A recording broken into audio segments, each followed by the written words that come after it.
Liberace. Vladu Valentino Liberace, born May 16, 1919 in Wisconsin, became one of America's most recognizable entertainers through his extravagant piano performances and larger-than-life personality. His journey from a child prodigy to international superstar spanned several decades, during which he redefined what it meant to be a performing artist in the 20th century. Liberace's musical talents emerged early. He began playing the piano at age 4 and was performing with the Chicago Symphony Orchestra by 16.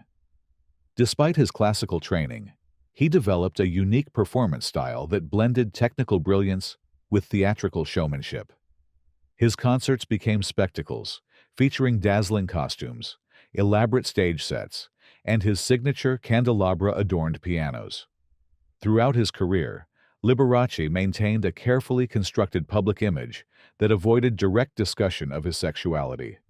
During an era when being openly gay could destroy a career, he navigated the entertainment industry's closet with calculated precision.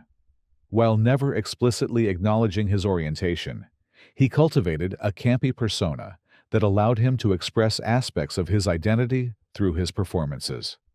Behind the glittering facade, Liberace faced significant personal challenges. His relationships with various partners remained private, though rumors circulated throughout Hollywood. In 1956, he briefly considered marriage to a woman named Florencia Flo Mills to quell speculation about his sexuality, though the engagement ended quickly. In the early 1980s, Liberace began experiencing health issues that were initially attributed to his demanding lifestyle. By 1986, it became public knowledge that he was suffering from AIDS, though he denied the diagnosis until his death.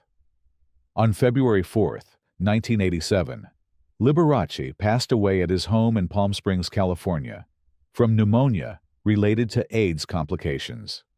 His death marked a turning point in public awareness about the AIDS epidemic, particularly among gay men.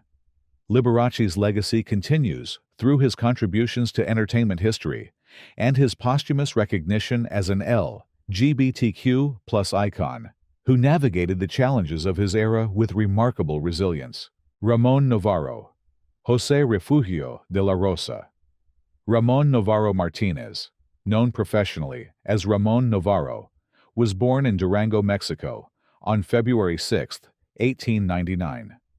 His family fled to the United States during the Mexican Revolution, eventually settling in California, where Novarro's acting career began. Novarro's breakthrough came with his role in the 1925 film The Prisoner of Zenda, which established him as a leading man in Hollywood's silent film era. His distinctive looks and acting talent made him a box office draw throughout the 1920s. Notable films included Ben-Hur, 1925, and The Eagle, 1925, both of which showcased his dramatic range. As Hollywood transitioned to sound films, Novarro's career faced challenges. His accent and changing audience preferences led to diminished roles, though he remained active in films and theater throughout the 1930s and 1940s. His personal life remained private, with rumors of his homosexuality circulating in industry circles, but never confirmed publicly. On October 30, 1968, Novarro was brutally murdered in his Hollywood home by two brothers he had hired for sexual services. The attackers, Charles and Robert Lee, beat him to death and then robbed his home. The case drew national attention due to Novarro's status as a former film star. The murder trial revealed disturbing details about the attacker's history of preying on elderly gay men. Novarro's death became a tragic symbol of the vulnerabilities faced by gay men during an era of limited social acceptance. His legacy endures through his contributions to early cinema and as a reminder of the complexities faced by LGBTQ+ entertainers of his generation who navigated fame while concealing their true identities. Rock Hudson. Roy Harold Scherer, Jr., known professionally as Rock Hudson, was born November 17, 1925, in Illinois. His transformation from a shy Midwesterner to Hollywood's most sought-after leading man, represented the American dream in post-war cinema. Hudson's career began in the early 1950s, with films like All That Heaven Allows, 1955, and Written on the Wind, 1956, which established him as a romantic leading man, with both dramatic range and box office appeal. His chemistry with co-stars like Doris Day and Elizabeth Taylor created some of Hollywood's most memorable films. Throughout his career, Hudson maintained a carefully constructed heterosexual image, marrying Phyllis Gates in 1955 in what was widely understood to be a beard marriage to dispel rumors about his sexuality. The marriage ended in 1958, and Hudson remained unmarried despite persistent industry knowledge of his gay relationships. In July 1984, Hudson became one of the first major American celebrities to publicly acknowledge he had AIDS, though he initially attributed his illness to liver cancer due to the stigma surrounding the disease. His disclosure brought unprecedented attention to the AIDS crisis, which had been largely ignored by mainstream media. Hudson spent his final months advocating for AIDS research and awareness, using his fame to bring attention to a disease that was devastating the LGBTQ+ community. He died on October 2, 1985, at his home in Beverly Hills, becoming both a tragic victim of the epidemic and a pioneering figure in bringing it to national consciousness. His legacy includes not only his film contributions, but his posthumous role as a symbol of resilience and advocacy during the early years of the AIDS crisis. James Whale. James Whale was born July 22, 1889, in Staffordshire, England, the son of working-class parents. His early life was marked by hardship, including service in World War I, where he was captured by Germans and interned in a prisoner of war camp. After the war, Whale found his calling in theater, directing productions that caught the attention of Hollywood studios. He transitioned to film in the late 1920s, quickly establishing himself as an innovative director with a distinctive visual style. Whale's breakthrough came with Journey's End, 1930, but it was his horror films that cemented his legacy. Frankenstein, 1931, The Old Dark House, 1932, and The Invisible Man, 1933, showcased his ability to blend terror with dark humor and psychological depth. His personal life remained private, though he was openly gay within industry circles, maintaining a long-term relationship with actor David Lewis.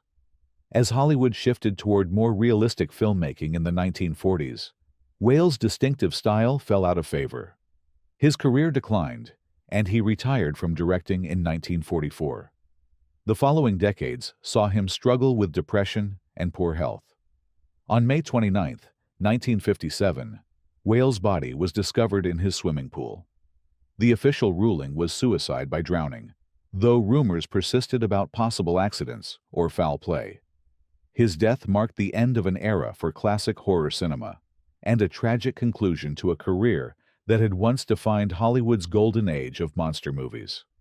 Whale's legacy has grown in recent decades as scholars and fans have discovered his innovative techniques and recognized his importance as one of cinema's first openly gay directors. Anthony Perkins. Anthony Perkins was born April 4, 1932 in New York City, to a family with theatrical connections. His father died when he was young, and his mother encouraged his interest in acting from an early age. Perkins' career breakthrough came unexpectedly when he was cast as the lead in Alfred Hitchcock's Psycho, 1960. His portrayal of Norman Bates became one of cinema's most iconic performances, instantly catapulting him to stardom despite his previously limited film experience. Throughout the 1960s and 1970s, Perkins appeared in numerous films, though few matched the impact of Psycho. He also directed several films, including The Last Picture Show, 1971. His personal life remained private, though industry insiders knew of his gay relationships, despite his brief marriage to actress Barry Berenson. In the early 1980s, Perkins began experiencing health issues that were initially attributed to stress and fatigue. By 1992, it became known that he was suffering from AIDS, which he had contracted from a partner. Despite his declining health, he continued working, appearing in television productions until shortly before his death. Perkins died on September 12, 1992, at his home in Hollywood. His family confirmed that AIDS complications were the cause of death. His legacy remains tied to Psycho, though his later work demonstrated his range as both an actor and director. His journey from Hollywood golden boy to AIDS victim reflects the changing attitudes toward both homosexuality and the disease during his lifetime. Paul Lynde. Paul Lynde was born June 2, 1926, in Detroit, Michigan. His career in comedy began while serving in the Navy during World War II, where he entertained fellow servicemen with his quick wit. After the war, Lynde pursued acting and comedy full-time, appearing in numerous television shows throughout the 1950s and 1960s. He became best known for his appearances on game shows like Hollywood Squares, where his sharp humor and distinctive delivery made him a fan favorite. Throughout his career, Lynde maintained a bachelor lifestyle, though he never publicly addressed his sexuality. Industry insiders were aware of his gay relationships, but he navigated the entertainment business during an era when such personal details remained private for most public figures. On January 1, 1982, Lynde was found dead in his Hollywood home. The official cause of death was listed as natural causes, specifically a blood clot in his lung. However, the circumstances surrounding his death remained mysterious, with some suggesting he may have been murdered or committed suicide. His passing marked the end of an era for a comedian who had entertained American audiences for decades. His legacy continues through his contributions to television comedy and his status as an unofficial gay icon, whose personal life remained protected despite intense public scrutiny. Roy Cohn. Roy Cohn was born February 20, 1927, in New York City, to a family with connections to the legal profession. His rapid ascent in the legal and political worlds began while still in law school, where he worked on the prosecution team for the Julius and Ethel Rosenberg trial. Cohn gained national attention during the 1950s as chief counsel to Senator Joseph McCarthy during the communist witch hunts. His aggressive tactics and anti-communist crusade made him both a feared figure in Washington and a controversial public personality. Throughout his career, Cohn maintained a closeted gay identity, despite his conservative political views. His relationships remained private, though he was known to frequent gay bars and establishments despite his public stance against homosexuality.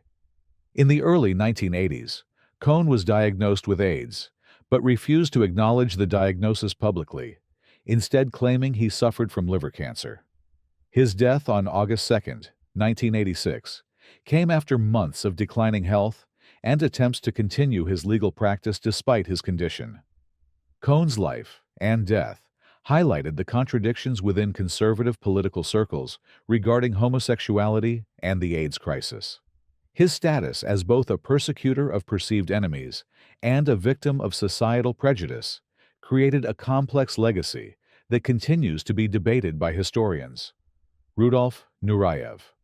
Rudolf Hamedovich. Nureyev was born March 17, 1938, in Siberia to Tatar parents. His extraordinary talent for dance emerged early, leading to acceptance at the prestigious Leningrad Choreographic School. Nureyev's career took a dramatic turn in 1961 when he defected from the Soviet Union during a performance in Paris.